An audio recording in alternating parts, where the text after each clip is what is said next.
Welcome back. Now, to many observers, the current crisis in Zimbabwe's economy appears to be deepening. Banks are chronically short of cash. The government has delayed paying its own workers, and some basic imports have been banned. Protests, which previously have been rare under President Robert Mugabe's rule, have started increasing. How bad are things there? Let's talk to an economist and the head of research, #ThisFlag movement, Lovemore Fuyani. Good afternoon, Lovemore. Good afternoon to you and to your viewers. Thank you. By the way, Lovemore is a Zimbabwe, but presently he's in South Africa. Well, how bad is the economic situation in Zimbabwe? I think, just to sum it up, speaking to various commentators in the country over the last few days when I was there, what they would typically tell you is that each day they think they've hit the bottom of the wave or the trough of the wave. And then the next day comes up and it's a lot worse than the one before.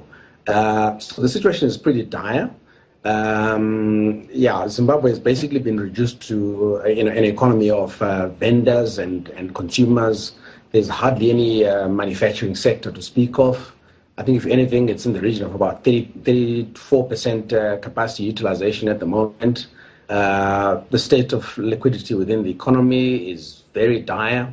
You typically see long queues outside the commercial banks. It is really, really, really bad. Now, the government of Mugabe has tried to come up with some kind of reforms. How optimistic are Zimbabweans about these reforms?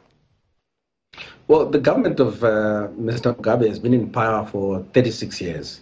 And in those 36 years, I will tell you that as long as they've been running the government on their own, we have never experienced 3 consecutive years of economic growth. If anything, there has been nothing but suffering under ZANU-PF. Even if you look at the numbers themselves, I think the worst case scenario was 2008 when the economy contracted by as much as almost 10%.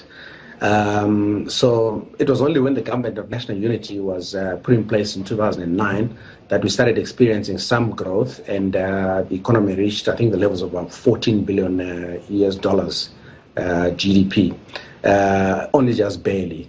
But certainly the precedent that we've seen over 36 data points is that the ZANU-PF government is incapable of implementing any policy that's likely to yield positive results for the economy.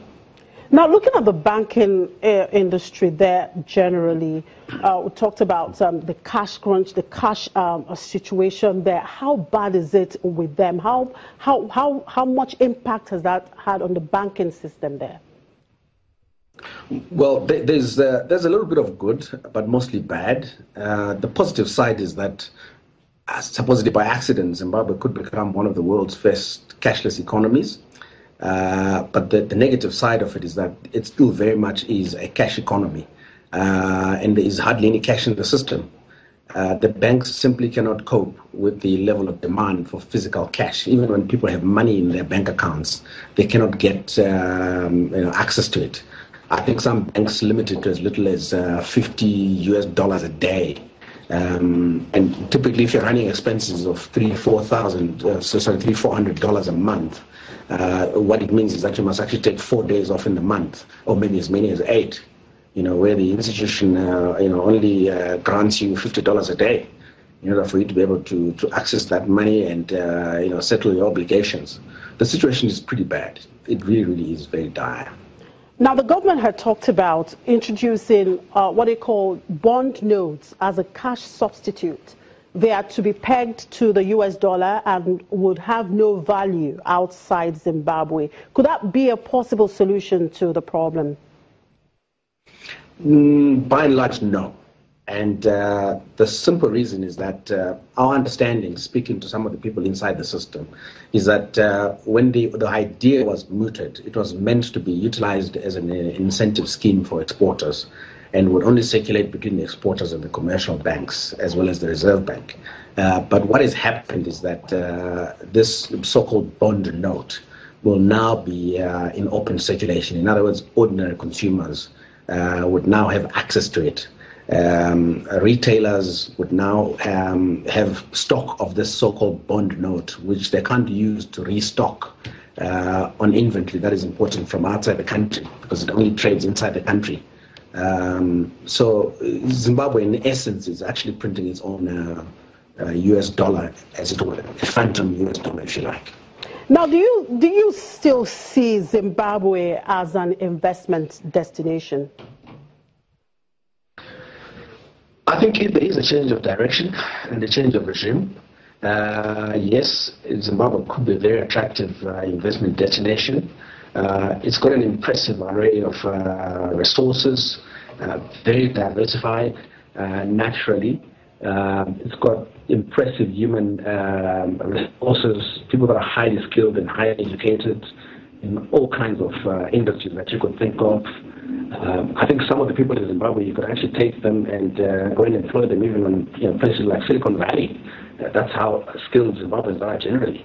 But as things stand, given the government's own stance as well as the indigenization legislation that they've put in place and are busy punting, it makes it very unattractive. All right, thank you very much for your time, Love Moore. Well, Love Moore is a Zimbabwean living in Johannesburg, South Africa, and he's an economist there. Now let's look at the FMDQ debt intraday for today, and that's crossing over to our own market here in Nigeria. Sheun Ameh, fixed income dealer with Citibank, joins me now. Good afternoon, Sheun. Good afternoon. How are you? Very well, thank you. So tell me, what is the yield like today? Well, today we've traded just about flat on bonds, and on T-bills we see that the yields have inched up slightly on T-bills. So bonds, the yields are like just about where they were yesterday, but T-bills the yields have gone up just a little bit, just slightly. Yeah. Now, in terms of liquidity, what's the current state of the market? Well, the market is relatively liquid. However, the CBN has been doing more auctions, and they just did another one today. So while the market is liquid, the CBN seems also resolved to mop up with the use of more auctions. And what is the outlook for the rest of the week? Of course, the month is coming to an end. That's tomorrow. What's your outlook? Well, the market will just be barely liquid. That's what I think will happen in the market. I don't think it will be very tight, but I don't think we have that glut of liquidity either. So we'll just be barely liquid, and the market will just barely liquid. All right, thank you very much for your time, Sheun. And then we move on now to South Africa, where the rand has weakened against the US dollar in early trade today, weighed down by a firm greenback and continued concerns that the finance minister could be facing imminent arrest. Meanwhile, the central bank says it will not respond to short-term volatility triggered by news of possible charges against Finance Minister Pravin Gordhan. The police had summoned Finance Minister to answer questions over a surveillance unit set up in the Revenue Service when he was in charge. And Egypt's parliament has approved the long-awaited law introducing a value-added tax of 13%, which will rise to 14% in the next fiscal year. The parliament have been debating the law for weeks, with several proposals of 15% and wanting to lower it to 12% for fear it would stoke inflation. The 13% rate was agreed after the finance minister proposed it as a compromise in a Sunday parliamentary session. The VAT law is part of a government fiscal reform program aimed at reducing a ballooning deficit by finding new sources of revenue and cutting energy subsidies. We'll take a quick break, and when we return, we'll continue with the program. To stay with us.